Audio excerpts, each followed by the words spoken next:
کہ حضرت حبیب اجمی ایک بزرگ تھے، ان کے پاس ایک شخص اکثر آتا تھا، بڑا مالدار تھا، ایک ہی بیٹی تھی، وہ بھی ٹانگوں سے معذور تھی۔ آپ اکثر اس کو کہتے کہ تو کر اللہ کی بارگاہ میں رجوع کر، کہتا بڑی جلدی ٹھیک ہو جاؤں گا۔ ایک دن سویرے سویرے توبہ کرنے آ گیا۔ آپ نے فرمایا کیا ہوا؟ تو کہنے لگا حضرت جی کل ایک 15 سال کا نوجوان ملا ہے اور مجھے توبہ کرا گیا۔ اجمی کہنے لگے وہ کیسے؟ کہنے لگا حضرت جی میں کل منڈی گیا تھا، مجھے کچھ سامان خریدنا تھا، تو بغداد کے بازار سے میں نے مچھلی خرید لی 10 کلو۔ مزدور بیٹھے تھے تو ان میں ایک نوجوان 14-15 سال کا، چہرے پہ بڑی روشنی۔ میں نے اس کو کہا بیٹے مزدوری کرو گے؟ کہنے لگا حضور مزدوری بھی کرتا ہوں، پڑھائی بھی کرتا ہوں۔ میں نے اسے کہا کہ یہ میرا سامان ہے، فلان جگہ پہنچانا، کیا لوگے؟ کہنے لگا 3 دینار مزدوری۔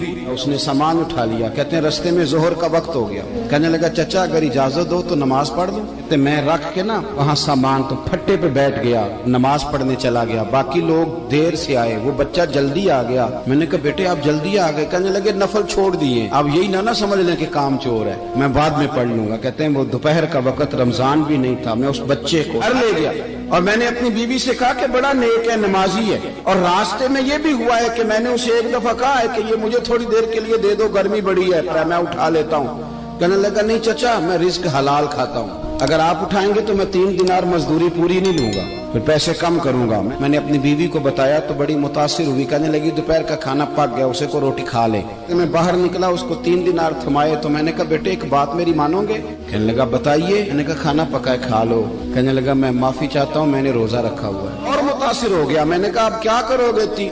کہیں اور جانا ہے؟ کہنے لگا نہیں، میں جس دن 3 دینار کما لیتا ہوں پھر میں مزید لالچ نہیں کرتا، باقی وقت یا قرآن مجید پڑھتا رہتا ہوں یا نبی پاک پہ درود شریف پڑھتا رہتا ہوں۔ کہا کہ افطار میرے ساتھ کر لو۔ کہتے ہیں میں اسے مسجد چھوڑ آیا اور خود میں لوٹ آیا۔ افطار کے بعد میں اسے لایا، کھانا کھلایا، عشاء پڑھی، اس کا گھر دور تھا، میں نے بیٹھک کھول دی، وہیں وہ سو گیا۔ میری 20 سال کی معذور بچی کبھی چل نہیں سکتی تھی، اس کے کمرے میں گئے، میاں بیوی اسے کھانا کھلا اور بتایا بیٹے ایک نوجوان ہے بڑا نیک ہے ہمارے گھر میں آج۔ وہ کہتے ہیں وہ کھانا کھلا کے ہم واپس آ گئے، آدھی رات کا وقت ہوا تو دروازے پہ دستک ہوئی، گھبرا کے اٹھے کہ اس وقت کون؟ تو بیٹی کہنے لگی ابا دروازہ تو کھولنا۔ کہتے ہیں دروازہ کھولا تو 20 سال ہو گئے تھے بیٹی کو، کبھی اس نے چل کے نہیں دکھایا تھا، کبھی دوڑ کے ادھر جاتی کبھی ادھر آتی، کہتی الحمدللہ اللہ نے میری ٹانگیں ٹھیک کر دی۔ ہم دونوں رونے لگے کیسے ہوا بیٹے سارا کچھ؟ بیٹی کہنے لگی ابا آپ نے کہا تھا نا کہ نیک نوجوان آیا ہے، تو میرے دل میں خیال آیا اللہ اگر واقعی نیک ہے تو اس کے صدقے مجھے شفا ہی دے دے۔ تو کہنے لگی ابھی میری دعا بھی پوری نہیں ہوئی تو رب کریم نے فضل کیا ہے اور مجھے شفا عطا کر دی۔ کہتے ہم دوڑ کے اس کے کمرے میں گئے،